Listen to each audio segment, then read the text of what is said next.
Congressman Collin Allred is our first guest this morning. The Dallas Democrat is on Skype with us from his home. Congressman, good morning to you. Good morning, Jason. Thanks for having me on. Absolutely. Speaker Nancy Pelosi has said there is likely need for another stimulus package. Who would that one benefit? Well, we have a few holes that we're going to have to fill. First of all, we're going to have to probably do another round of direct payments to individuals. We've already heard that small businesses are having a hard time getting access to some of the funds that we have made available, and so we'll have to do something there. And we'll also have to support our cities and our counties and our municipalities that are taking on enormous costs right now. We had a lot of money in the last package for that, but for towns that were under 500,000 people, which I have several of those in my district, you're not getting the direct support. It's coming through the state first, and we want to try and take care of that as well. Congressman, how soon might something be under consideration? Well, I think we're talking about it right now. We've had conversations all throughout this week. I've been on conference calls all day long with our caucus talking about what the various options will be. This is what we're considering to be the mitigation phase of this, where we're trying to get through the immediate crisis that we have.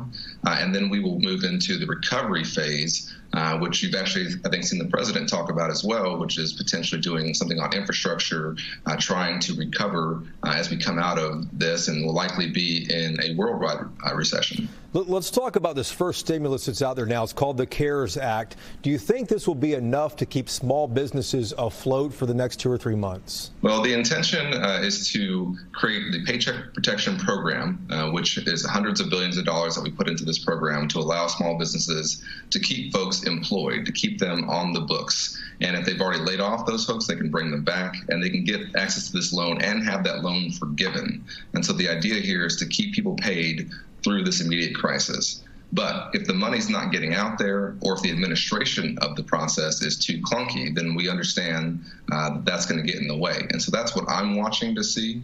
We've done several Zoom meetings with our local chambers of commerce to try and talk about how this is working. I've asked and sent out surveys to our small businesses in the district, asking them, how is this working for you? So we need to get feedback as well, so we can plug that into the next bill if more is needed to be done. And Congressman, part of the Paycheck Protection Loan Program, you guys made it available to banks so you could expedite this and get the money immediately to these small businesses that need it. Bank of America, the second largest bank, was the first one to physically get this going. And we're already hearing from all kinds of customers who say, hey, I'm a small business.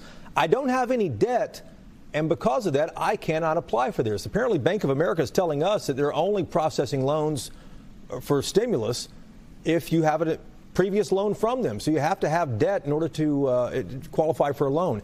Is that the intention of what you guys wrote in the bill? No, it's absolutely not. We're trying to get to every small business, the mom and pop shops that are out there, the self-employed even that are out there. And some of these folks have not, as you mentioned, have not accessed credit before or needed to do that. And so this is their first time having to go through this process. But we are actually here to help with this. My office can help. If you are a small business owner, or if you're self-employed and you want to get access to one of these loans, you can give us a call. Go to my website, allred.house.gov/COVID-19 small business. We have a guide there that you can download that will walk you through the steps. You can also give us a call and we can connect you with the Small Business Administration. But to the lenders out there, we're going to have to oversee what they're doing and make sure that it's not just the most sophisticated folks who are getting access to this funding, because those are also the folks that will probably be able to handle this crisis the best. We need to get this out there to the folks who are employing people and get it out there as soon as we possibly can. And to reiterate, Congressman, is there a message you have for Bank of America or for anyone else that might prioritize some of their small businesses over others? Well, I understand that they have existing relationships, but that should not be the number one criteria here. There's enough money available that as long as they have capacity to take loans and to take applications, they should be issuing those loans as quickly as possible. These are 100% federally backed loans. They are in no danger of losing any money as a bank, and we have to get this money out there to make sure that we keep people employed through this crisis. Otherwise, we're going to see huge spikes, as we already have, of course, in unemployment and reliance on other government programs, and we're trying to keep these folks employed so that when we restart the economy, they can get right back to work and we won't have as long of a period of ramping back up. Congressman, you've held 3 town halls so far. What is the biggest question your constituents have for you?